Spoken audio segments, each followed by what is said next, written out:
Hi there, let's prepare for TGT and PGT English. And with these short videos, we are before you to solve your all the problem. This is M. Rahman and I welcome you to RSC classes of English language. Today, our topic is past participle. हमने एक question लिया है past participle से, he has his duty to teach the poor students.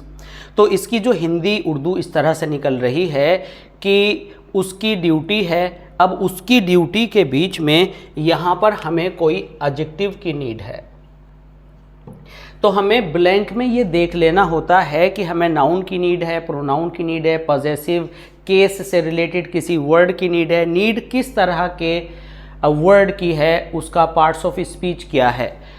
To teach the poor students, तो कई बार remaining sentence में कोई message भी दे रखा होता है कि किस तरह के स्टूडेंट्स को आप पढ़ा रहे हैं। अब मैं यहाँ पढ़ा रहा हूँ पुअर स्टूडेंट्स को। अब यहाँ बात है ड्यूटी की। अब ड्यूटी किस तरह की है, मजबूरी की है, मॉरल बेस्ड ड्यूटी है। तो ये सारी चीज़ें वर्ड्स क्लियर करते हैं। तो पहले पढ़ते हैं हम इनके ऑप्शंस को, उसके बाद डिटेल करेंगे हर वर्ड के रीज़न को कि कौन आंसर है और कौन सा वर्ड आंसर नहीं है। एक वर्ड होती है हमारी एक वर्ब होती है हमारी बाइंड, और बाइंड के जो दूसरी वर्ब है वो होती है आपकी बाउंड, और तीसरी वर्ब होती है आपकी बाउंड। एक दूसरी वर्ब है आपकी बाउंड और इसकी सेकंड फॉर्म है बाउंडेड और इसकी थर्ड फॉर्म है बाउंडेड। इस बाउंडेड को लेकर के कुछ लोगों का कहना है कि बाउंडेड इंग्लिश में कोई वर्ड ही नहीं होता है। ये बात गलत है। एक वर्ड है बाउंडन, ये हमारा पास्ट पार्टिसिपल है। इसको ध्यान से समझने की बात है। बहुत सारे लोगों ने अपने माइंड में एक बात बैठा रखी है कि अगर थर्ड फॉर्म आ जाए तो पास्ट पार्टिसिपल होगा। थर्ड फॉर्म के 2 टाइप्स हैं, आपको समझना पड़ेगा कहाँ पर कौन सा टाइप पास्ट पार्टिसिपल का काम करता है। अब पास्ट पार्टिसिपल की हम बात करें तो ये भी हमें थर्ड फॉर्म नज़र आ रही है, बाउंड। यहाँ पर आप देखें, और ये भी बाउंडन भी थर्ड फॉर्म है।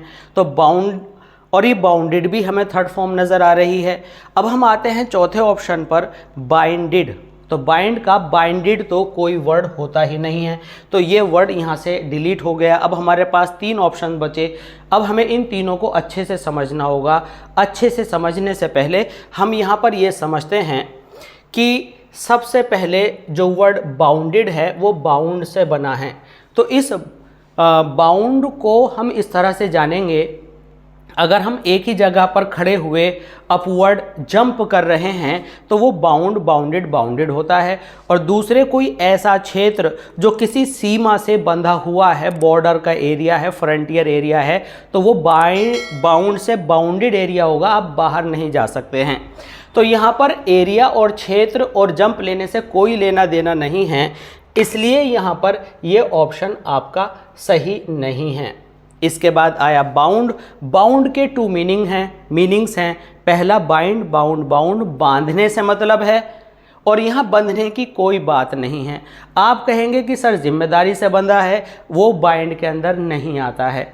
एक आता है आपका हेडेड।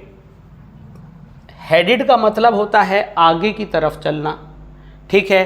हेडेड को आप डेस्टिन्ड भी कह सकते हैं।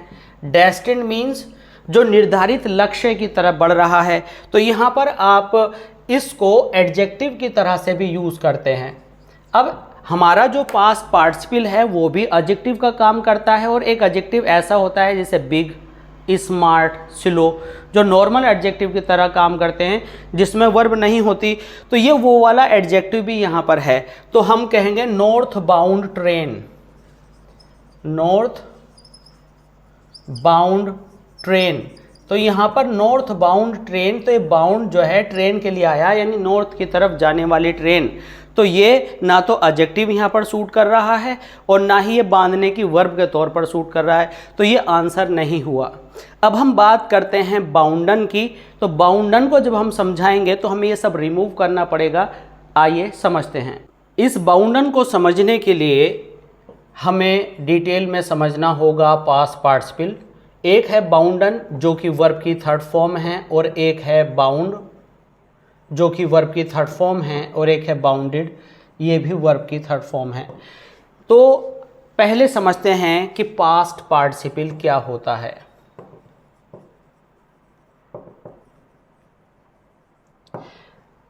हमने कहा I have a good pen, हमने कहा I have a good pen, तो ये पेन की विशेषता बता रहा है, क्वालिटी बता रहा है, तो ये एडजेक्टिव हुआ।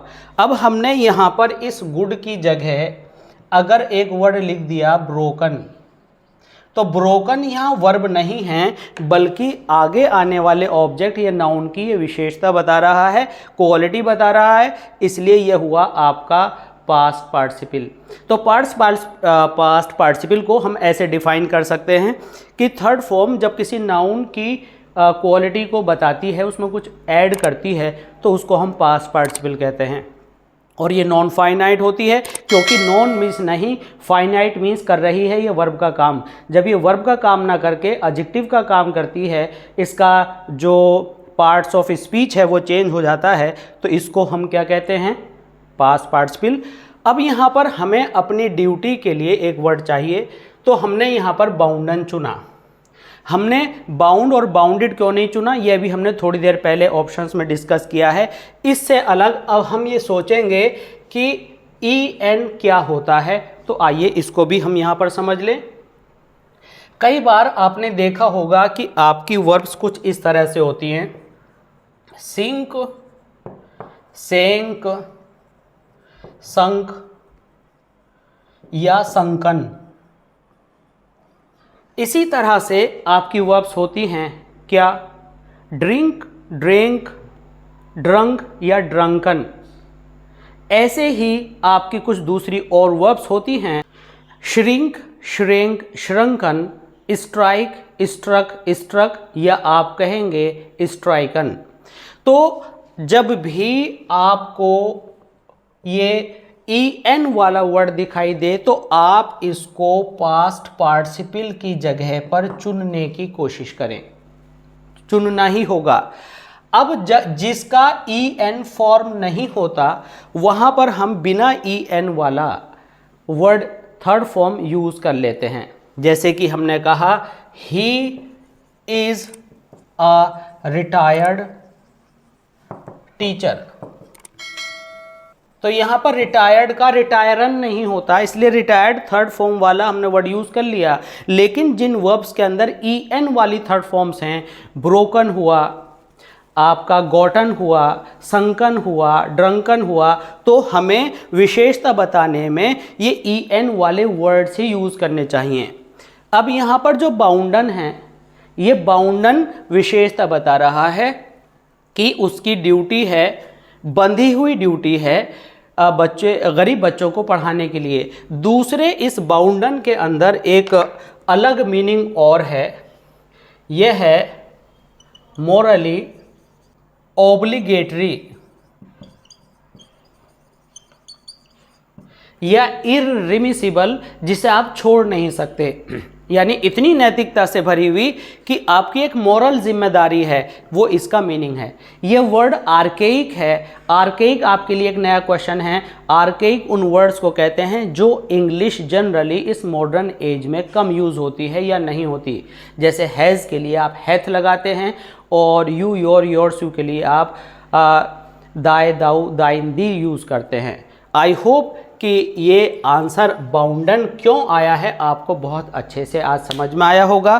टीजीटी एंड पीजीटी से रिलेटेड इंग्लिश प्रिपरेशन के लिए बने रहिए हमारे साथ, और सब्सक्राइब कीजिए, लाइक कीजिए एंड शेयर कीजिए हमारे चैनल और अच्छी क्लासेस ऑफ इंग्लिश लैंग्वेज को। मिलते हैं जल्दी ही ऐसी ही दूसरी वीडियोज़ के साथ। बने रहिए हमारे साथ। Thanks for being with us. Thanks a lot.